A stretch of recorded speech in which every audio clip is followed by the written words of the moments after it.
Welcome to Bendy. Join your two favorite transatlantic weirdos, Andy from Ireland and Beth from the USA, as we take you on a journey through every topic imaginable, with insight, vulnerability, and fart jokes, or in other words, the complete human experience.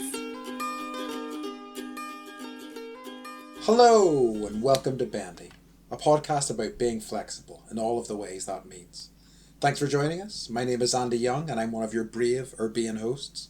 Joining me, as always, is our other brave and Urbian host, Beth Martin. Beth, a pleasure as always. Andy, it's always a pleasure. And as with every week, I don't know what word you're talking about. What does urbane mean?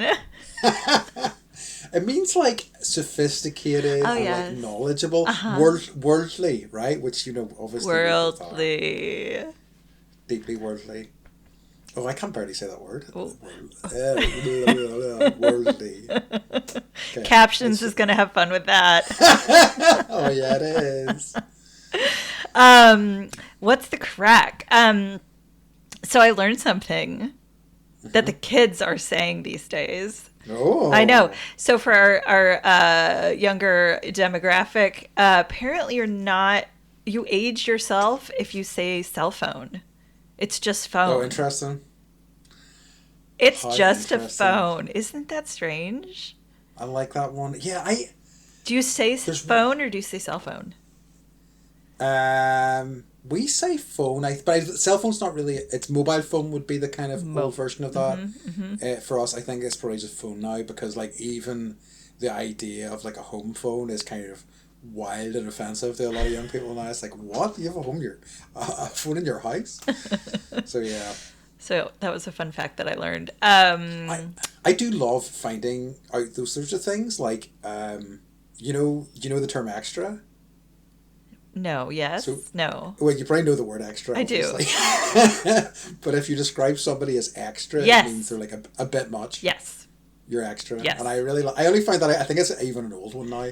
That's probably even dating myself, but I found that out pretty recently. I love it. Love it. Yeah, if anybody has slang terms that we need to be hip to, please let us know. Yeah. That the youth uses. And I will stop saying cell phone. Yeah. We'll try. But I it's funny because like we have an old car from like 1980 something that actually has a car phone. So I can say car phone. That's awesome.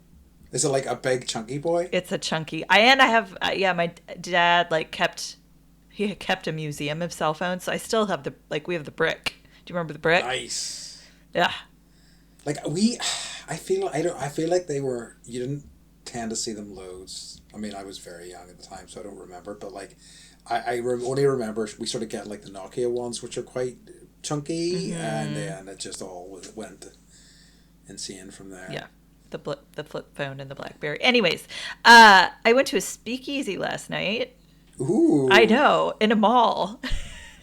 So you're like at the mall, and then like you go in this like shop, and they've got all these like drinks not drinks, but like really expensive, amazing bottles of different types. I should have gotten a photo of all of like the Irish whiskey section. Oh yeah. And but I didn't do that. But maybe I will next time. And then you walk in, and it's like that scene from Indiana Jones in the Last Crusade, where they're in the castle and they're like tied to the chair. Yeah. In front of the fireplace, and one of them like touches the button, and the whole thing swings around, and the Nazis are in the other room. That's what it was. So you sit in the chair, and the whole thing swings around, and then you're like you're in a speakeasy. It was really cool. And I ordered a Cosmo, and they were like, "We don't serve that here." But they were like, "We don't have cranberry juice, but we'll come up with something similar." And I was like, "Okay." So again, I'm not cool. Not even with like, the. It's a speakeasy format, but it's like legal, or is it on the DL? Can you not reveal? You know, where you went? It was busy. It was crowded. Okay. And like I've been to another one in San Francisco where you had to like make a reservation, and then at a certain time, they would give you like the code word for the day. Yeah. And if you don't have the code word for the day, you can't get in. And then you go into the restaurant, and then you have to find like the bookcase, and then there's someone standing by the bookcase, so you have to say the code word, and then you go into this other room. It's like a room within a room within a room. Yes. So they have them, and it's interesting. Both that I've been to don't serve food. So that's interesting. Yeah, they just want to get you liquored up. Basically, yeah. But it's all like decorated like the 1920s. It was very cool, like Prohibition in America kind of thing. That's awesome. And then, on a sort of emotional, mental health checkup stuff, I was talking to my therapist, and I was just like, I'm trying to do all the things, right? I'm working on this and I'm working on that, and I'm trying to do yoga and I'm trying to meditate, and I can't journal. I'm not doing all the things that I normally do. And she was like, what if you just give yourself permission to like not do them? And I was like, what? And she was like, what if you change your schedule? What if you do yoga for 5 minutes or not at all? What if you journal a sentence instead of like pulling cards and writing 2 pages? And like, what if you just give your permission? She's like, you're busier now than you were before. You're capable of doing things, more capable than you were 6 months ago. Like, you're going to have to change your life a little bit to make room for all these other things that are bringing you, I'm going to say it, that are bringing you joy. Beth. Andy. I love to hear it. I know. So that's been making me feel less crappy about myself in general. So yeah. Yeah. So good. No, I'm very glad to hear it. Yeah. So what's the crack with you? So I started a new job on Sunday, and I'm driving cars for a car rental place. I won't name the car rental place, just better safe than sorry. Okay. It was interesting because it was like mostly me in a car with like 4 60-plus-year-old men driving back and forth to pick up rental cars. It was good. It was like just as a way to kind of I'm basically trying to pack as many sort of working hours into one day to kind of get all my bills paid in one sort of day, get out of the way, basically. And this was my first shift of this, so it seems to be going well, so we'll see what happens. You need to get all of the stories you can from them. Oh, I'm already hearing, like, there's already so much, like, in office fighting and, like, tales of, like, sub-managers, gone rogue and whatnot, so I'm like, this is amazing. I just love like sitting back and listening to people talk, and it's perfect. But it was good. It was a good start, and although it's a long old day, it was like 10 hours. 9 o'clock. It was 9 to 11 hours. Okay, those are like nurses' hours, doctors' hours. Eesh. And obviously, what I'm doing is as, if not more important than doctors and nurses, driving cars. I'm joking. That was a joke. Doctors and nurses, you're very important. I love you. You're amazing. I know what I'm doing is basically pointless, but it pays the bills. Well, people need their cars. They do, exactly. You're helping tourism and people to have experiences, and that is important. It is. That was almost the perfect segue to our topic this week, but we've still got a little bit more to do, don't we? We do. I have something. So, Beth, before we get started with that, what's occurring? No, that's not right. No. I overpronounced that. Okay. Okay, do it again. What's occurring? Okay. So, we got some feedback on, I can't remember which episode. Listeners, if you remember, let me know. I think it might have been episode 3, 4, or 5, or 6. So we were talking about how, because you and I have a hard time like finding joy in being alone, and so one of our wonderful dear friends, Katie, reached out and was like, you asked if anyone finds joy in being alone. That's me, alone in a forest, on the beach, sitting in a crowded cafe, even in my car. Joy for me is in those moments that life kind of just stops. You feel alone and totally connected all at once. And I just I love that idea of being surrounded by people and yet putting up all the boundaries and the barriers and just being like, I'm having an experience surrounded by other people by myself. Yeah. And I like that a lot.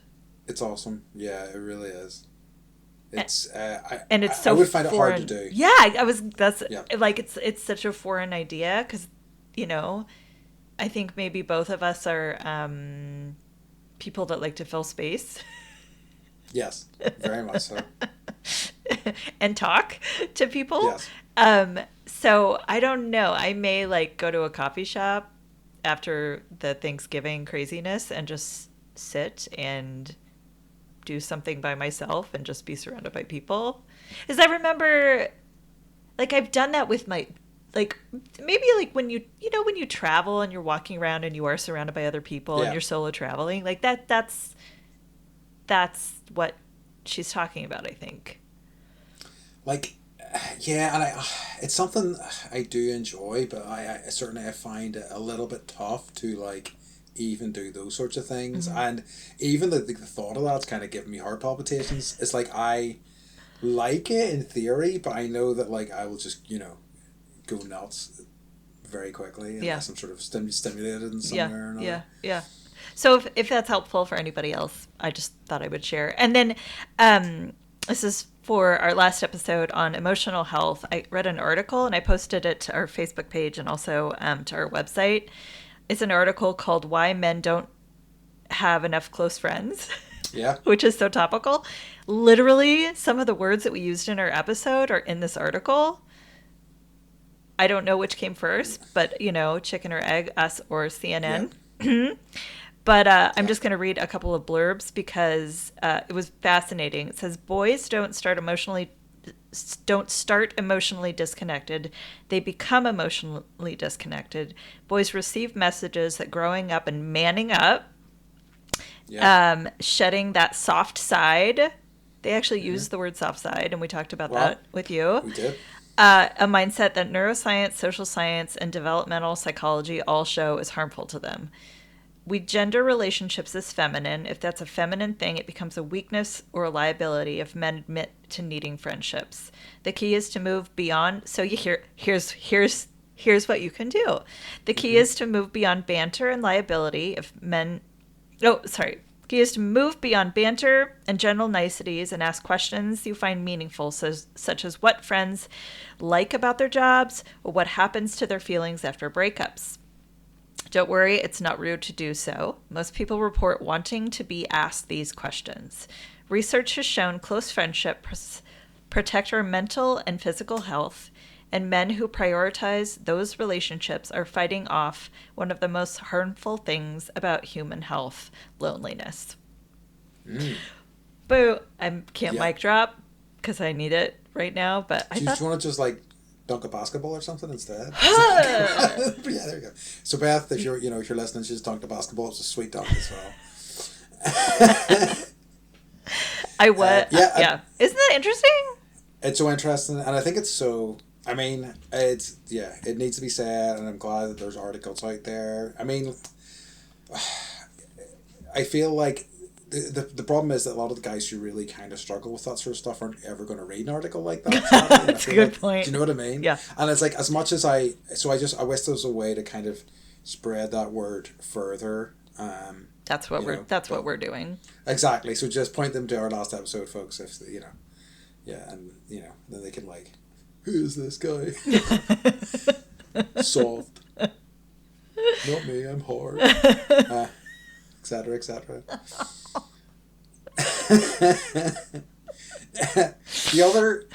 the other like I'm not going to pronounce her name incorrectly. The feedback we got from one of my friends was that Beth sounded like, is it Brene Brown? Brene Brown. Brene Brown. Okay, good lord. Which I thought was lovely. Once I didn't realize who it was at first, but it was lovely when I found out. Tell them what the feedback was. Oh, the feedback was that you sounded like Brienne Brown. And Brene? Oh no. I'm so sorry, Brene Brown. I'm sure you're very talented. I'm not aware of you. And that Beth sounded just like her, which we thought was lovely because she is a professional podcaster and she also does, I think she does TED Talks and things like that as well. She's an author. She's a awesome. Worldwide national, I don't, that's not a thing. She's a worldwide best-selling author who does like social research, and it's a compliment to even be in the same room name space as her. So amazing. Well, she can maybe come on the podcast. Maybe someday she'll be someone. Someday will be like, you sound like Beth Martin, Brene. She were like, thank you. Right. So Brene, we'd love to have you on. Yeah. I will definitely learn how to pronounce your name. And honestly, by the time you're on. A lot of the stuff that she talks about is around vulnerability, and that's kind of what we talk about. So that's great. That's great feedback. It's good synergy. So yeah, totally. Awesome. Do you wanna dive into, or do you have the whole name of the topic written out? Oh no, I don't have. I do. I do have it written out. I do. Okay, you do it then, please. So this is part one of True Tales of Tragic Travel. Da, da, da. So I guess we had such nice feedback from people on the travel episode, and multiple others wanted us to talk a little bit more about travel. And Beth and I have both had some really kind of interesting, not all negative experiences necessarily, but interesting and wild and weird experiences. So we just thought we would spend a wee bit of time talking about those. And obviously, as in any episode, if you have any tales, wild and weird tales, please send them to us as well. We will read them. We will read them. We will read them. You can bet on it. Brene Brown will read them to you in... Yes, Brene, send in your weird, wild travel tales, please. Yeah. So, I guess, Beth, do you have anything you'd like to kick off with? I have so many that are so weird. I think I'm going to start with shark cage vomit diving. So I was 5 months pregnant with Harper, and we went to Oahu, one of the islands in Hawaii, for they call them baby moons, where you go and you're like, can't drink and you can't eat raw fish, and you go somewhere and you hang out. And so I was like, we love scuba diving, and we were both bummed, right, that we couldn't dive. And Mike was so good. We went whale watching on a boat, and it was super fun. And then he was like, okay, tomorrow I have a surprise for you. We're going to get up early, and I'm going to try and shorten this because it's a long story and I can ramble. So be up early. And I'm like, okay. So we get up and get in the car, drive up to the marina, and there's a big sign that says shark cage diving. And I'm like, oh my God, I'm so excited. If I can't dive with sharks, at least I can be in a cage with them. So I'm trying to hide the fact that I'm pregnant, because you're not allowed to be pregnant on these, it's all, because it's 3 miles out. They've got a cage. It's actually cemented to the bottom of the ocean. So the boat goes out there, and you get out of the boat into the shark cage, and I've got my snorkel gear on, we've got the GoPro camera, and I remember settling down into the bottom of the cage and just being here I am, and there's lemon sharks, and there's sharks, whatever. But what I could hear, all of a sudden I was like, what the fuck is that sound? And I'm gonna butcher this, but it was ooh. And I'm like, holy shit, they're humpback whales singing to each other. Oh, wow. I know. It was the coolest thing. So I'm just down there. I come up and I'm like, oh my God, I hear whales. And Mike goes down, and we're it's so cool. So we got it on GoPro. And then all of a sudden, all this little particulate started floating around. And we came up and I was like, are they chumming? The water is that way. All the sharks are here, because there were sharks everywhere. And there was this one girl wearing a super cute, I was in my rash guard and not my cutest outfit, whatever. And she was in this string bikini and trying to look beautiful. And it's 3 miles. It's heavy, choppy water. it's not for the faint of heart, right? And all this particulate, like little like bits of it looks like fish bits, right? So it's like they must be chumming. And I'm like, Mike, it's chum. And he's like, no, that lady over there in the string bikini just puked and we're swimming in it. Oh no. Fiend. The end. Wow, that's wild. Yeah. What a freaking... Where to even start with that one? I That's don't insane. know. I know. What experience though? Like I thought that, like, I mean, first of all, I kind of thought that whale song was something that you couldn't really pick up with the human ear, I guess. Maybe that was my understanding. So that's what an incredible experience. It was very cool. And I apologize to everyone for the whale sounds that I made. Very accurate. I apologize to any whales. You look so confused. You're like, what could that be? So Amazing. that's one. That one. It was pretty tragic knowing that. Yeah, that like I'm swimming around in vomit. Yeah, I know. Like, no one wants that, and you couldn't get out of the cage, right? You're stuck. It reminds me. I have another, but like it reminded me of something. Like I really don't want to talk about it. 'Cause Okay, it's so gross. it's fine. But other materials in swimming pools that were very disgusting. Okay. Yeah. Anyway. What about you? The one that like, and I was trying to. I couldn't remember the name of the place, and I did try to look it up, but I can't. I feel like it's a K song. I don't know. Anyway, right. So the story is about I went to North Korea twice. I don't think I talked about this in our last. You talked about how you went, but you didn't really go into detail. I just touched on it, didn't I? Yeah. Yep. So I'm going to talk about both those trips were pretty insane for different reasons. So I'm going to talk about trip number 1. I may save trip number 2 for next. No, this is trip number 2, but I think trip number 1 was more interesting. So they're both cool though.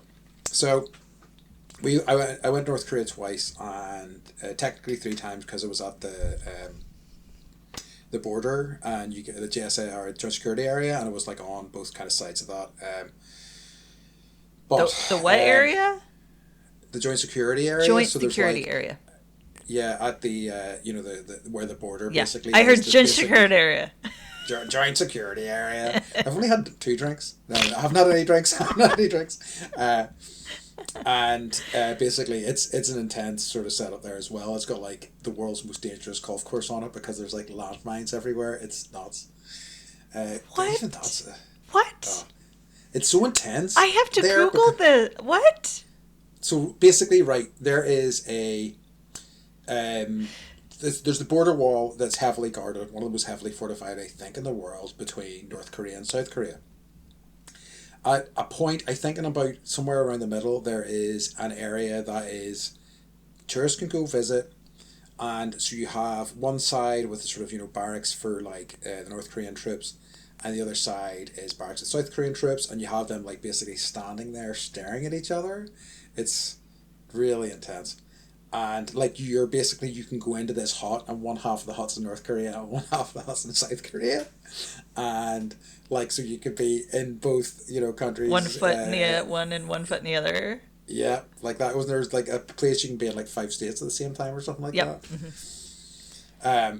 So this isn't even the story I was trying to tell, but yeah, so basically there is a lot of overgrowth, a lot of like wild land that is untouched, that is like been heavily mined and things like that, and I believe it was because there's a fairly substantial American military presence in Korea, so there's a lot of American troops there as well. Mm-hmm. And some of them set up a golf course at one point or another, and I think it's only... That's what we do. Of course. I mean, there's a lot of free land, you can see why they would want to, and I think it's as many as 9 holes, but like I know that's small for a golf course, but still, it's a lot for that area. And yes, there's that golf course is supposed to be the most dangerous in the world because there are landmines everywhere. If your ball goes off the fairway or the green or whatever, it could potentially roll into a mined area. Wow. Wow. Yeah, right? Okay, this is blowing my mind. Keep going. There's actually a a film called Joint Security Area. It's not super about this, but it's kind of one of the biggest sort of Korean films ever. But it's interesting and kind of is a wee bit of a window into what that whole sort of reality is like. But that was nuts. That's all I can really remember about that. That was a good trip. The one that I was going to start talking about was I did a day trip, and I think the place is Kaesong. I can't remember. I couldn't find the name. But it's almost like a kind of model city. So like it's the place that they certainly at the time, which was what, maybe 12, 13 years ago for me.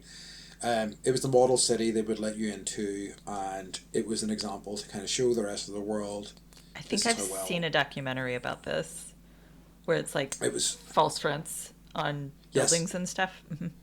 And that's exactly what it was. So I think the memories I have of it, because we went on this trip, some of my friends came over to visit me, and the three of us went on a trip, and it was Korean. It was a trip for Koreans. So like all of the sort of the tour guide was talking to us in Korean. There was a guy there who could speak English, who was kind of like filling us in a little bit, but a lot of stuff just we didn't understand. But it was fine. We were just kind of looking out the window and kind of drinking it all in. And exactly that, there was like tons of shops. So that it was like really nice. There was tons of like shops, but like, you know, you would see in the window, the shops, you have some mannequins, and the mannequins would be like, you know, dressed in fashions or whatever. But if you looked even a little bit beyond, you would see that there's nothing in the shop. It was complete fabrication. And I think all the ones certainly I noticed were like that, you know. And so we did that. On the way in, the guy who was leading us sang what I was told was a really patriotic North Korean song about how great the glorious leader was,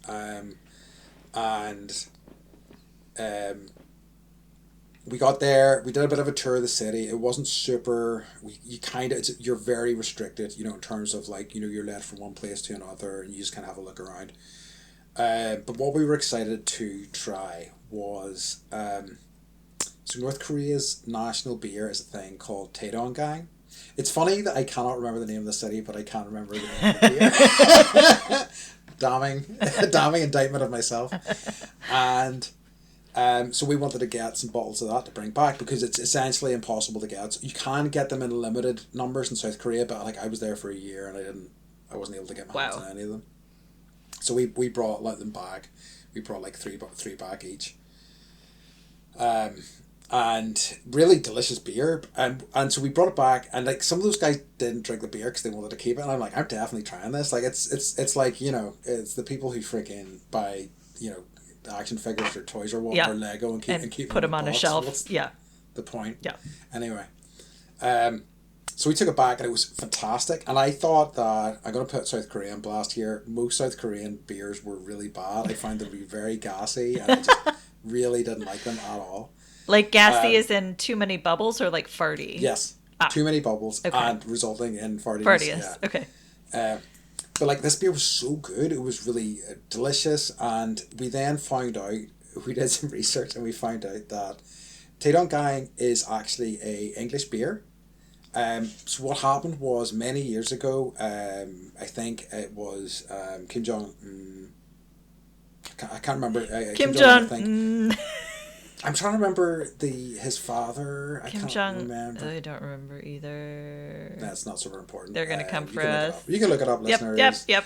Had been looking for a beer to represent North Korea. He sent guys out in the world to kind of like find him a beer. They found a brewery. What a fun job! England, Go across the world and find the best beer. Amazing. And in the name of patriotism. Well, this was the thing, right? So apparently the buyers were just told somebody wants to buy your entire beer company for a really good price, and they were not told who it was for until it was happening, and then they found out. And apparently there's a term in this country where they talk about like they took the place brick by brick. I don't think they did actually. I mean, who knows? But they essentially replicated the brewery exactly in North Korea, and then it's essentially an English beer that is this kind of North Korea's national beer. And they literally took it from the UK, and it doesn't exist there anymore at all. Yep. The recipe went with them. Apparently so. Wow. So, and you, Andy Young, have had 3 of those beers. Oh, yes, I have. One of my friends on the way through the kind of checkpoint, which is like, you're told, be on your best behaviour going in and out of the checkpoints because they cannot, on a whim, just arrest you, so you really don't want that to happen. He dropped one of the balls and it shattered everywhere. And we were like, oh no. Fortunately, he was okay. But that was a scary moment, yeah. Were you nervous when you were there? Were you like sweaty palmed at any point in time? Because that was my second trip, not as much. The first trip was definitely sweatier, and for a number of reasons, it was definitely hairier. Okay. And we'll get into that. You can save it. Yeah. Okay. Yeah. Well, tell us why you were sweaty palmed. More sweaty palm than usual. Just to be clear, So, Mike lived in Jamaica for 6 months, I think, somewhere in his 20s. He was working for this really cool program. It's called East West, and you spend a year going to 3 different locations around the world and studying marine biology. So he did the program, and then they ended up hiring him as their like scuba person in one of the locations, and he was in Jamaica. So he got to know Jamaica really well. We were dating, and he's like, "Let's go," and I was like, "Of course." One of the things we went basically all over, we went to Port Royal, Negril, Mo Bay, Montego Bay, but Mo Bay is how they say it. I don't know. I'm using Mike's lingo. But we ended up actually going up to the Blue Mountains and stayed in this place called Whitfield Hall. And there's no power, kerosene lamps, and they serve you breakfast and dinner. And there's like the staff, they're wonderful, and then there's this, I think I might have already told you this story, but I think, yep. But it's good enough for the world, apparently. So, yes. And there's always like a giant vat of coffee on the boiler, like, and this beautiful Jamaican woman is like stirring it, and you can always just go in and dip your cup. And amazing. We went hiking we went to the tallest peak, we were the highest people in Jamaica because we hiked all the way up, like 13-mile hike, and down.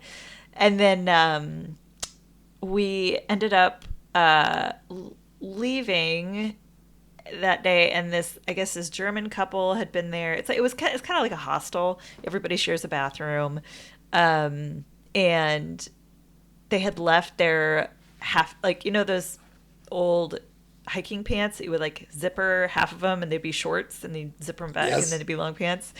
I don't even know if they make them anymore, but they were really hot for a while, which like who doesn't want to walk around with zippers like itching your knees, whatever. But they had left the bottom part, and this Jamaican lady was like this big woman. She's like, I want to make sure that they get their pants back. Can you call them and maybe meet them, on your way down the mountain? And Mike's like, yeah, absolutely, whatever you need. And so she's like, okay. So she takes her phone and she puts it up to her nipple on her shirt, and she's rubbing the phone to clean it off for Mike on her big boob, and hands it to him. And you can see he's like taking it, and he's like, okay, like, thanks. And they didn't answer, and anyways, we ended up having to mail them their pants. But it was just like that moment of like some woman rubbing a phone onto their boob and then handing it to Mike, and him having to put it up to his face and try and talk to these people who speak German, and he does not. Anyways, so that's that story. It was it's such a great place though. Like, I highly recommend Jamaica as a place to visit. I so badly want to visit it. Yeah, it's definitely high on my list. Yeah, I was hoping to run into Keith Richards, but like we drove by Bob Marley's house. Nice. We went to Kingston. Oh, I do have one other little story about Kingston. So there's this really popular place. They make jerk chicken. It's called Scotchies. So Scotch bonnet is a type of pepper. And yes. So we knew we wanted to go to Scotchies because it was like super good, and we thought we found Scotchies. Okay, so we're sitting at this bar, and there's like these beautiful women, and like Mariah Carey is playing in the background, and it's just like it has like this sexy vibe, right? And they don't sell you like you can't just order a cocktail, you have to order a pint of alcohol and then whatever mixer. So we ordered a pint of vodka, and like we're sitting there and drinking, and I'm like, when are they gonna come and offer us chicken, right? And these women kept looking at me and Mike and like looking at us weird and looking at me, and like, and then these men kept coming in and talking to the women and leaving with the women. And then I was like, I think this is a prostitute bar.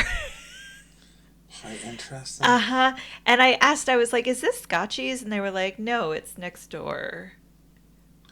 And we were like, okay, we're going to finish our pint and head that way. But like, you could tell that they were like, are these people here because they want to like have a threesome, or like, what is the situation? They could not figure us out, and we could not figure them out. And we were really in the wrong place. Oh, I love that. Yeah, so. Just these like thruples. I know. Looking for a thruple. I know. The funniest sort of like well, I have somebody that says secondhand story. So there's whenever I was in Thailand, there was I only saw this once, but it made me laugh so much. There was essentially like prostitutes driving around in mopeds, and their pimp also driving around a moped ahead of them, like being like, "Do you want some ladies?" You're right there. Like, I'm good. And he was like, and I was like, "It's very efficient because you're gonna hit loads of people. You know, you're gonna see lots of people on your driving around." But that was kind of wild. It was kind of wild how Thailand is really kind of repressed and very hard and all that sort of stuff, but also it's right out in the open air as well. I guess the locals, if they know who to pay off or whatever, or however these things go, you know. Mm-hmm. But such an interesting environment. So I have a story. It's about a crazy place. Some of your listeners might be familiar with it. It's called the United States of America. So it's just going to be snippets. So I did I got a 1 month. I lived in North Carolina for about 5 months. I went to UNC for a semester, and at the end of that, one of my friends and I decided to get a month-long Amtrak pass, and we took a train kind of in as many sort of areas around the US as possible. Amazing experience, really great time. I still have so many wonderful memories of that experience. But there was 3 specific things and like sort of encounters that I had that really kind of stayed with me. So the first one, I will end with the funniest and most rad one, but like the first one was we were in San Francisco. I think San Francisco at that time, because that would have been, let me see, that would have been very late 90s, like 99, 2000, I think. I think the bloom was starting to come off the rose in San Francisco at that point. I think it was already starting to, because I think I had went thinking it's like, you know, hippie culture and really kind of rad and cool, but it really wasn't. It was like... It wasn't bad, but it wasn't what I was expecting. Becoming the tech industry? Yeah. And a guy really sort of theatrically bumped into my friend, and then I heard like this glass, like this sort of glass hitting the ground sort of thing, and this guy was like, "Hey, your friend knocked into me, and I was taking these balls to get recycled, and I was going to get this much money for these balls, and now you owe me this money, or else I'm going to fight you. I used to be a boxer," and all this sort of thing. And I was like, we were both super young. We were like 19, 20. So he was like, you're rubbing in the headlights sort of thing. And I was like, wait a minute, if you're recycling them, does it matter if they're smashed sort of thing? And we were at first like, and we were like reaching for our wallets. And I then just went, you know what? We don't have time for this. Just grabbed my friend by the arm and walked off. And the reason I remember that so clearly, and the guy just didn't do anything. as I kind of suspect that he wouldn't. I kind of saw that, but the reason why I remember that is the first kind of clear time in my memory of me really like sticking up for myself. You know what I mean? Like a really kind of and you're fighting like back and going, I'm gonna run away. Yeah, and so it's glued into my brain. You know. I know, no, yeah, not sticking up for myself, actually fighting or like getting into it with somebody, just being like, I'm done. I'm out of here. See ya. So yeah, that was a good one. But two other ones were I also met a guy who in Colorado Springs. Mm-hmm. We were staying in a hostel. It was a really amazing hostel. Actually, it was very cool. It was like it's just the sort of hostels I don't think you really get so much anymore. But it was like this had this big open plan living room with all these old, like the owner had all these old sort of vinyl records, and we could like sit and listen to music and all. It was really fantastic. And there was this guy, got to be in his 80s or 90s, who was telling us about his experiences in like World War II. He had like a beret on, he had medals and stuff, and it was one of these things that like he was just talking about it. I was like, is this guy for real? We were a little bit suspicious of him, and also because we were like, young punks, so we were just like, yeah, whatever. And he was saying that he was going around, he was going to schools, and he was talking to the schools about war, about the World War II specifically, and what kind of nightmare it was, and just so the kids could learn, know their history and kind of learn from their history, I guess. Mm-hmm. And as like he was there, we saw him for a couple of days, and as he left, he kind of gave us this sort of printout of this like leaflet or of this sort of newspaper article. And right enough, he was one of the paratroopers who was airdropped into France. He had consulted with Steven Spielberg over Saving Private Ryan. Wow. All this sort of stuff. It was so nice, and he was such a kind of he was such a warm, nice man, and I still remember him talking about because I think he'd asked me where I was from, and I said I'm from Northern Ireland, and he goes, Ireland. He goes, I knew I knew some soldiers that I fought with in Ireland. They died with honour, and I was just like, and he said it with such a solemn tone. It was just the gravity, really kind of reverberated with me. I'm like tearing up. I know, it was really nice. I couldn't find the article. I was digging around for it, and I couldn't find it to get his name, but it was just such a lovely encounter. It really was. The final one was, so on one of our legs of the journey, I think we were going from Chicago. I think this was from Chicago to Colorado Springs. It was like a 24-hour train journey. It was nuts. It was too much time in a train. And I don't know how I got talking to him, but there was a guy. No, I know what happened was I needed to get some sleep, and I was such a light sleeper, so I went to the smoking train because I was thinking nobody will be down there probably. I'll maybe get some sleep there. It didn't work out like that. There was some like young kids in there, like messing around, and there was this old dude with like a sleeveless t-shirt on, like long hair, beard, and he was like just talking to the kids in such a matter-of-fact manner, and like we all sort of ended up having a conversation about whatever, and like they were kind of being kind of assholes, and he was like not tolerating it, but in like a really kind of cool way. He was just kind of like laying it down for them, and such a nice guy. And then like he just took a shine to me, and he was like, let's go get some breakfast. I'm like, okay. You're like, I'm already awake. Huh? Yeah. I'm already awake. Like, yeah, exactly. I might as well. And we had some breakfast. That was my first time having like biscuits and gravy, which was awesome because I was like broke, and it was by far the cheapest thing that was available in the dining car. Very filling. Yes. And he proceeded to tell me his name was Chuck Watts. He was a like roadie. He had roadied for Hendrix. He had roadied for like tons of people. He had like he gave me his card. It was another thing I tried to find, but I couldn't. Unfortunately, if I do find it, I'll get links or get pictures taken and links put up. His card was like $1 bill with him like rocking out where like one of the presidents would be. That's what we need for our business card, right? It was so incredible. I loved it so much, and he was just such an amazing guy. And he just like told me stories after stories. But the thing that I remember more than anything is in one of his stories, he talked about like going to this cabin with this girl. I don't know how we started talking about girls, but he talked about this encounter, and he goes, "Man, whenever she took her shirt off, it was like a Buick was driving towards you."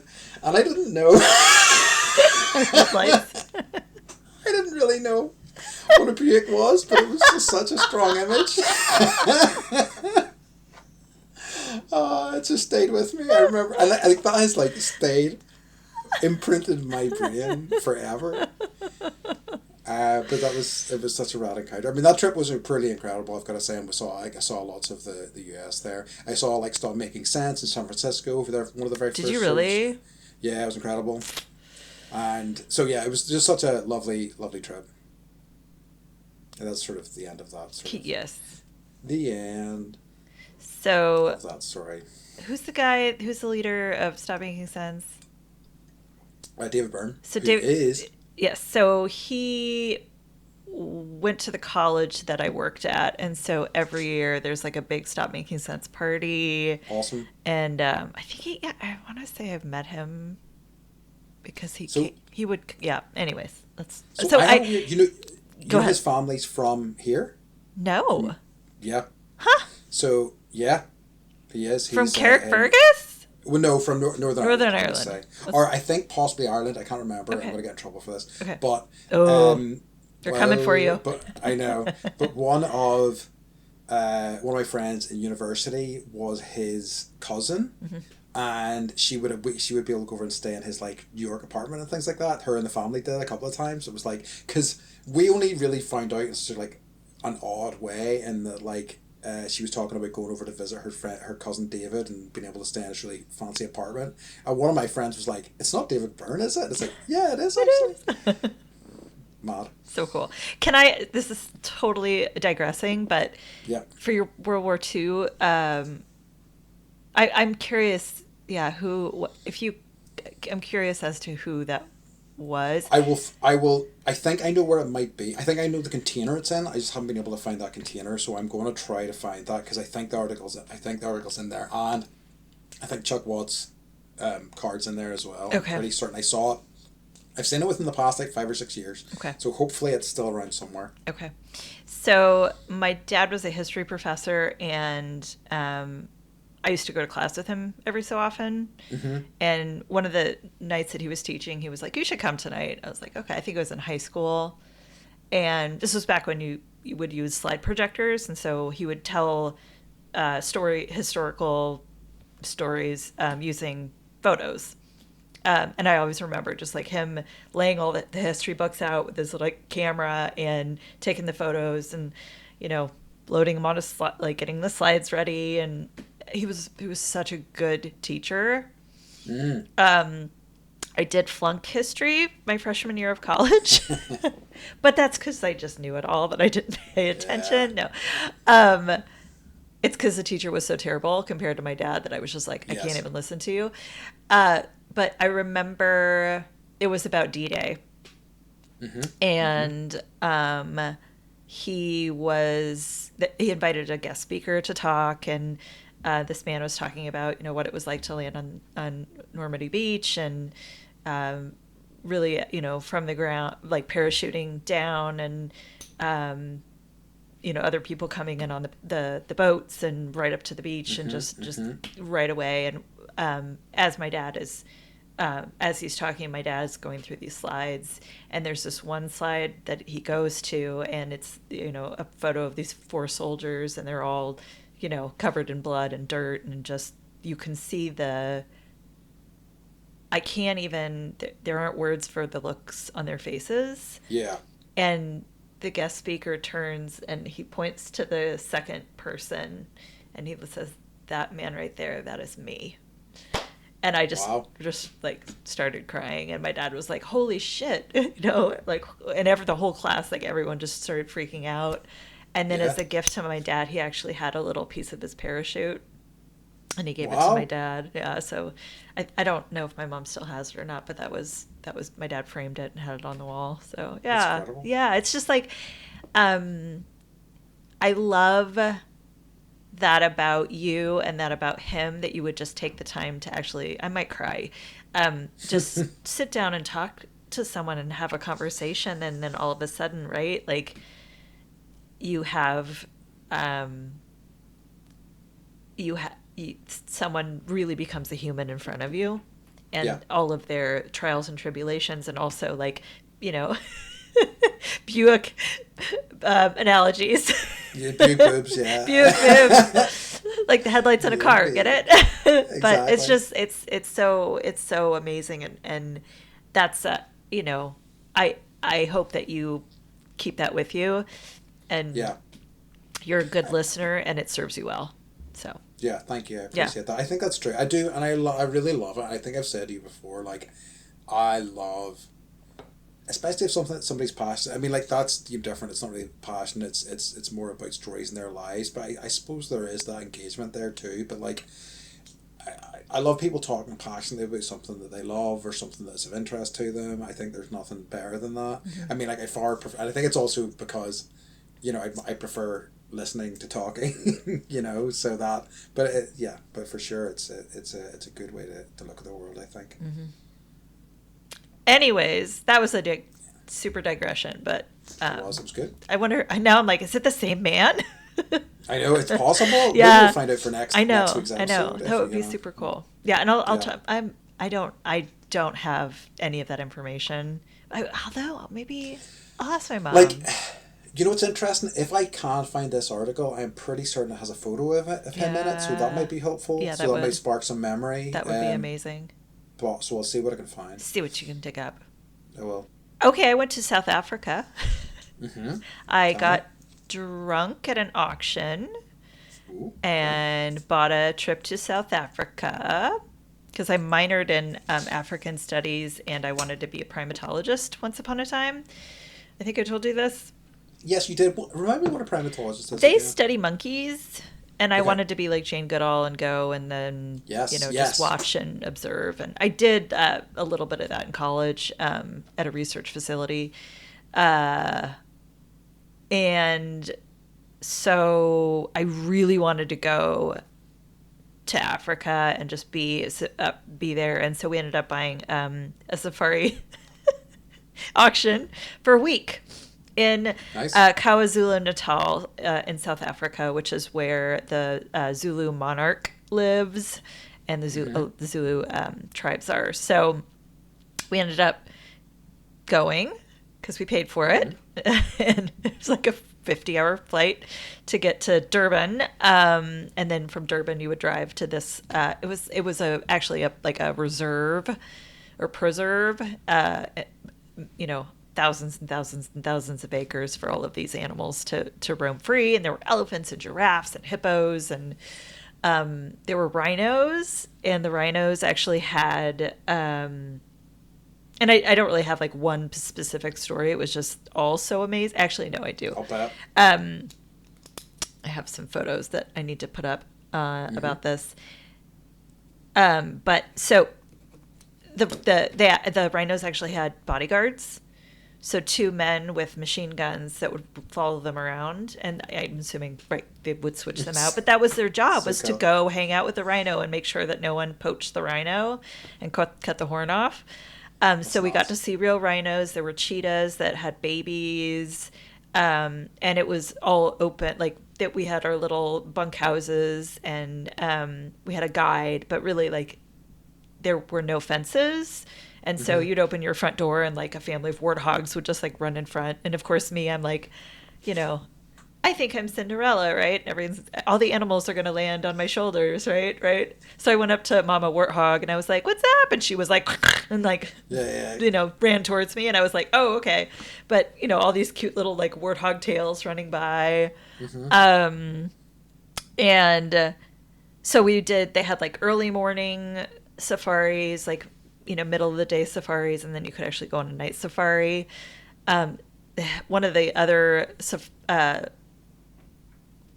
people that went out, like a hippo tried to attack their car. Like it was very, very wild. Intense.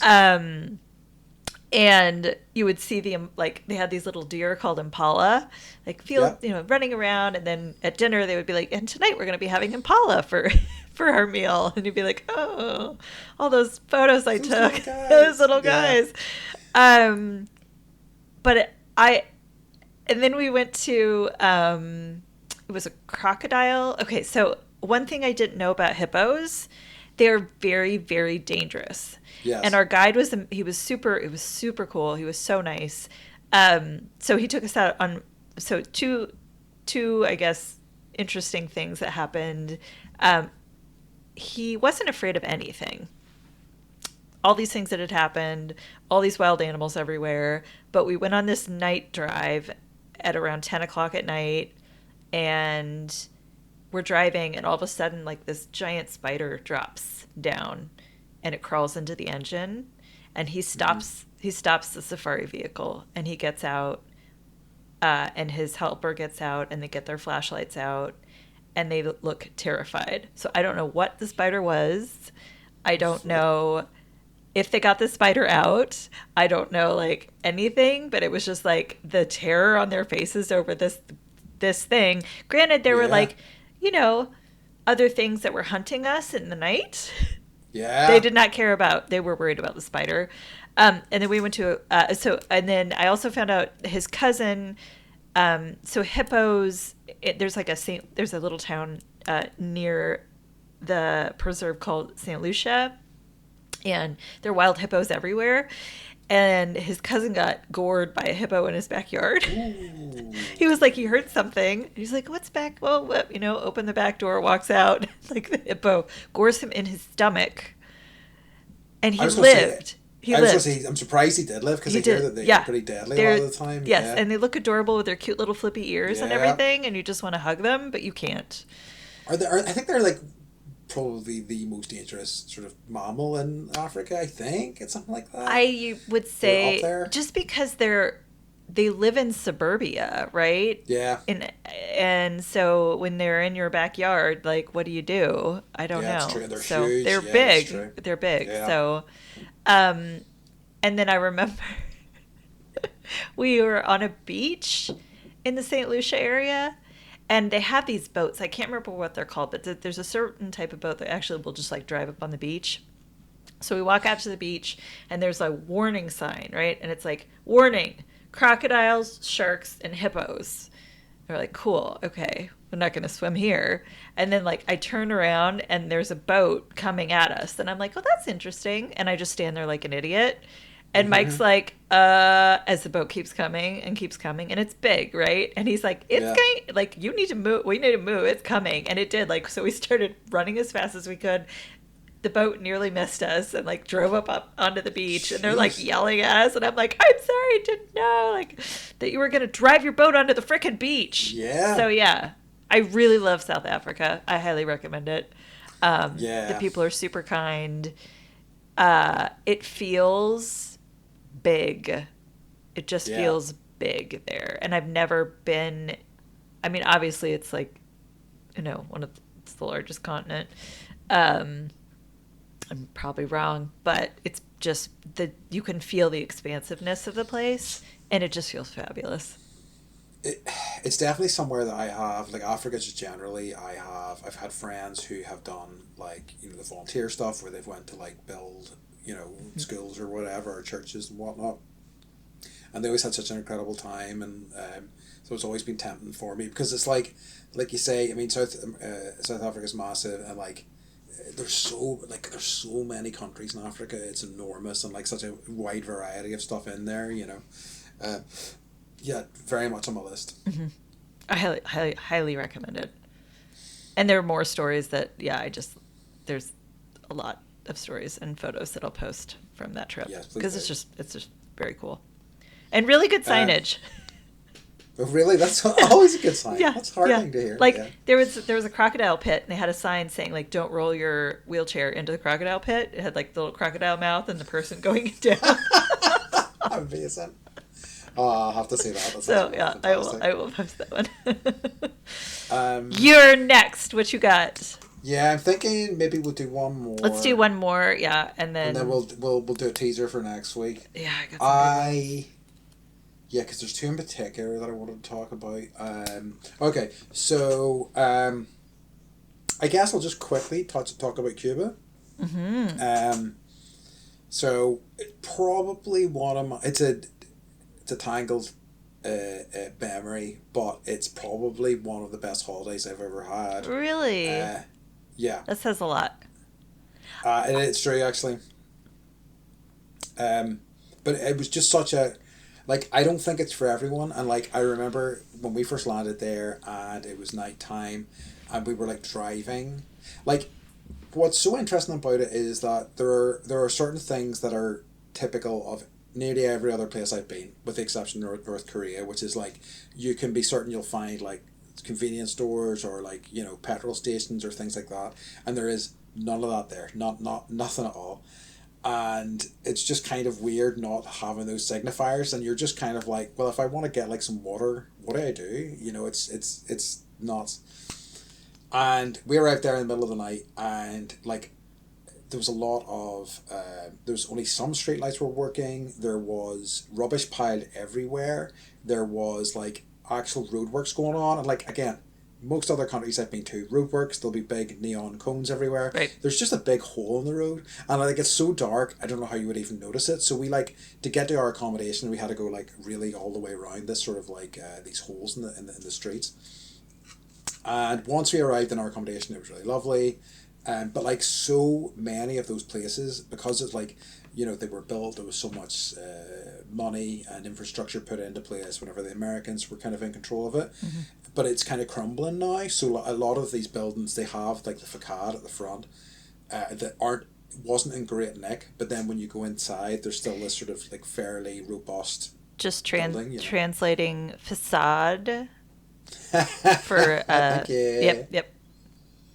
For those across the pond. Keep going. Across the pond. So but like, and at first it was kind of, just because it was so unfamiliar, it was a wee bit scary, but immediately I really loved it. I loved the people. They were so kind, so friendly. Like, they would love talking to you, and like, most of them had like a side hustle, like, as in they would be like, do you want some cigars? And they would have cigars in their pocket. But like, if you said like, I don't really smoke, I don't want any cigars, thank you, they would immediately go, okay, that's fine, and just talk to you. And like, we had some really nice conversations with people about their feelings about living there, and like, how unjust they felt that it was that they couldn't vote for a leader, and how they wish they could travel outside of the country and things like that, which was so fascinating to just kind of hear that from somebody there.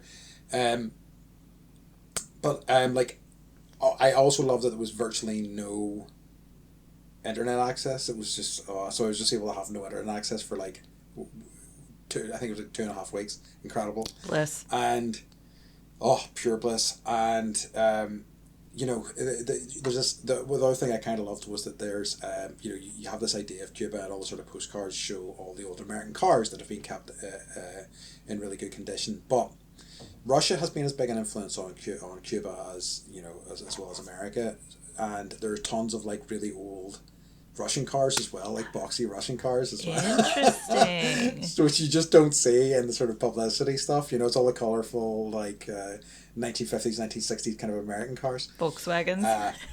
Yes. Yes. No, it's like. Oh yeah, no, from like. They're like they're like they're. I feel like Godfather Part 2. Yes, I would say that's. I know what you're talking about. Yep. And Okay.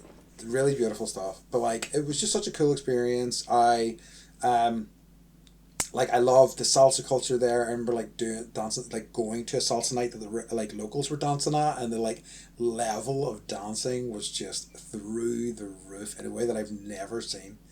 But the food was incredible, like, you know, really inexpensive. You'd go in and you'd like pay like $10.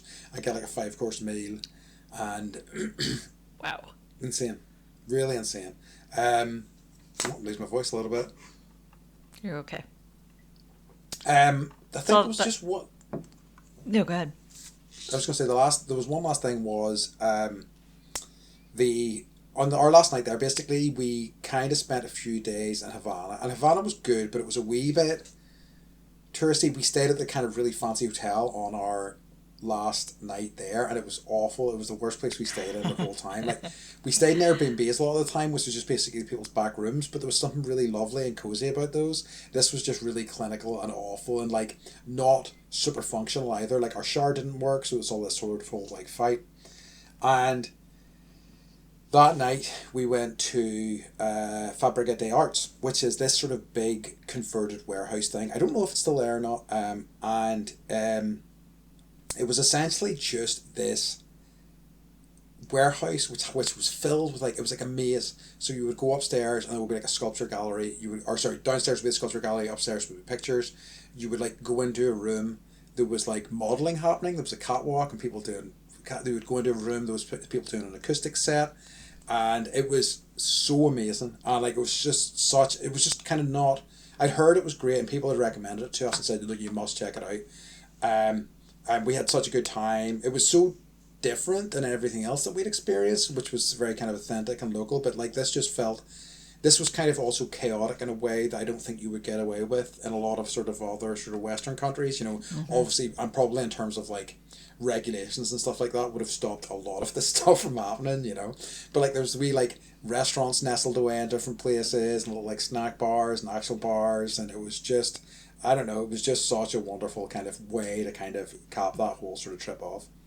It sounds amazing. And yeah, it's interesting kind of the juxtaposition of your last night and like typical travel, right? You stay in a hotel, it is sanitized, it is, you know, but like where it's at is, you know, the little restaurants that people have in their houses and like all that kind of stuff. And I've been to countries that have, you know, that's just kind of how it is, you know?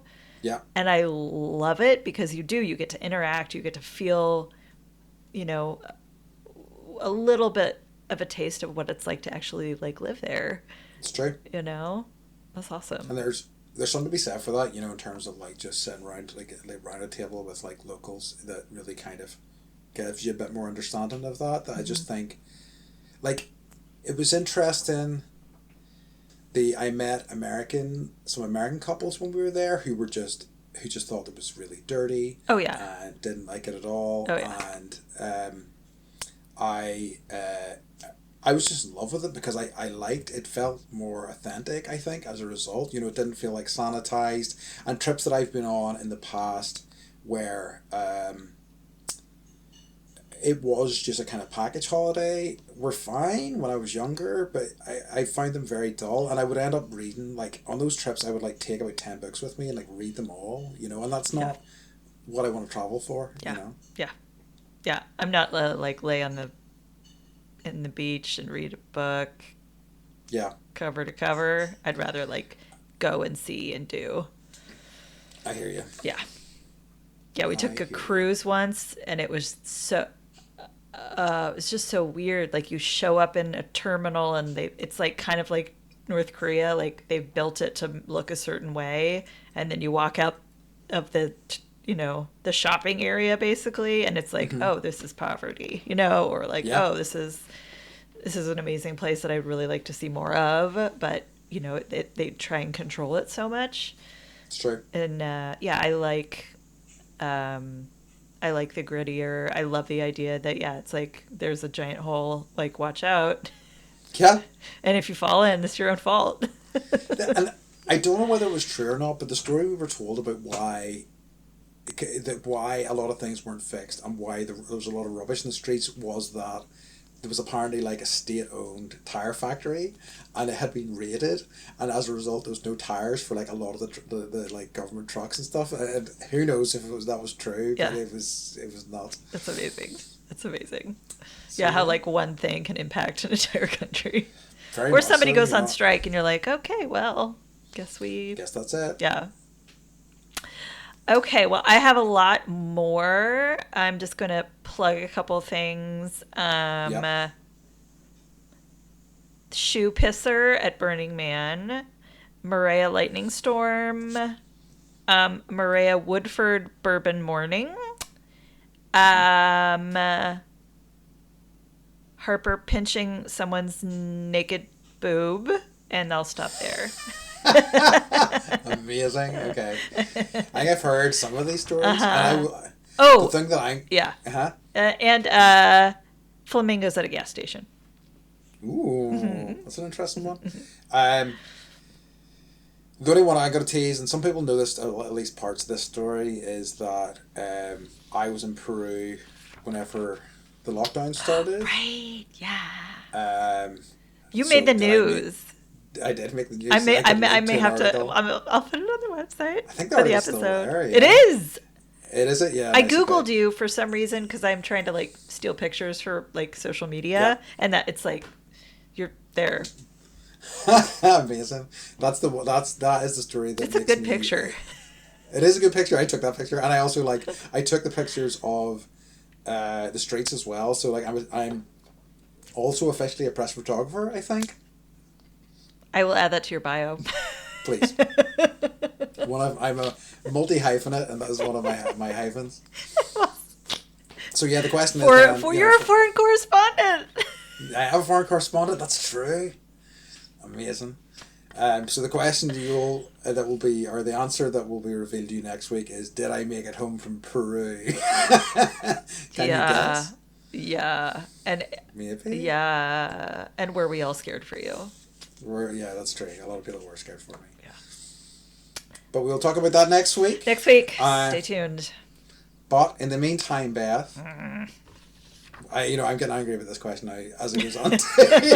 What have I've made the cage we have made for ourselves? I know, right? So, Beth, what's bringing you joy this week? I will say this. I think I said this last week too, but this is getting easier for me every week that we do it. Yes. I hate it when you're right. Ugh. So, my daughter got her ears pierced, and so did I, because I was like, well, I'm here. I'll get some more. But she was so brave, and like, it's a thing, right? To go in and have a needle shoved in your earlobes. It is. And like, all you've known, or maybe the vaccine, and I'm not getting into the vaccine debate, but sure. The needles that you're around are not normally exciting ones. And she was like, okay, is it okay if I scream? The lady's like, you do whatever you want. And She didn't. It was like I was holding her hand. She had sweaty palms. She went cold.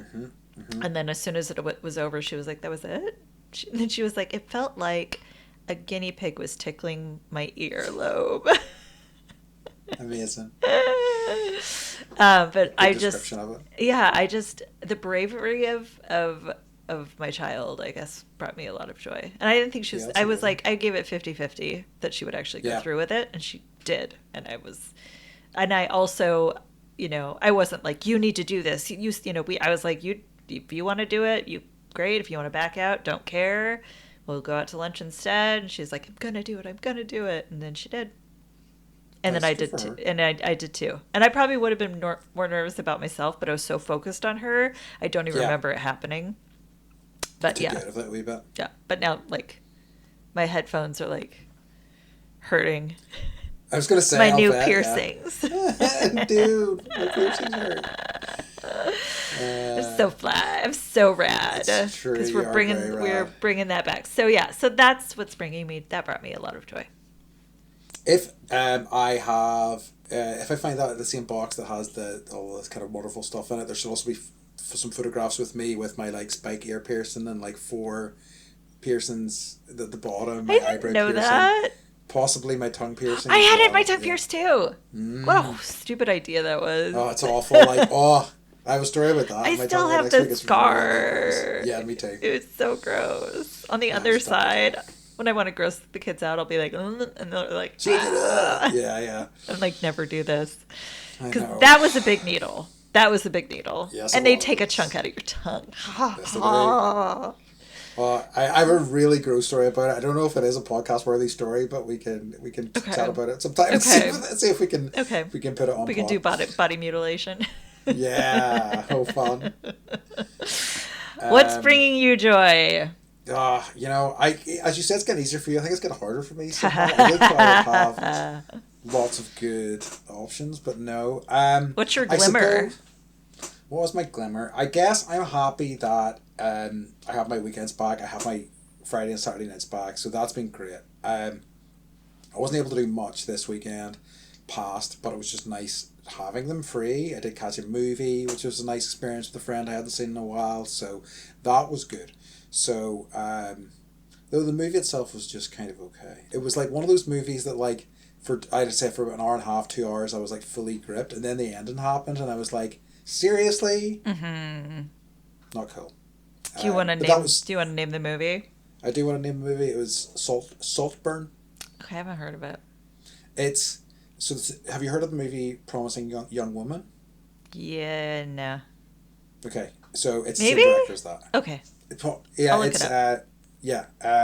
And again, I really loved a big chunk of the movie. It's just the ending was very disappointing. But it was just nice to be with my friend, so that was the important thing. Good. So that's what's bringing me joy this week. That's good. I'll take it. Absolutely, me too. Do you want to beg? Do you want to beg our listeners? Yeah, please. So look. Yep. I'll let you do it. Thanks. So we need you to, if you would like, to subscribe, to like, no matter what sort of platform you are using. If you could do that, we would really appreciate it. It would really help us out in a big way. Allow us to kind of extend our reach and things like that. So if you're liking what you're hearing, and you could give us a wee like or subscribe, that would be lovely. Yeah, follow, subscribe, like, share. All of the things. This is starting to have momentum, and that's exciting. And we just want to be here for everyone, because I hope that people find this either helpful or laugh, and maybe don't feel as alone. Yeah. So we are here, and we want to keep being here and be able to do this forever. Forever, exactly. So I think what I would say is that, yes, we do love you all, but if you like, subscribe, follow, we love you a little bit more. So if you want to bathe in the glow of our love, that's the full way to do it.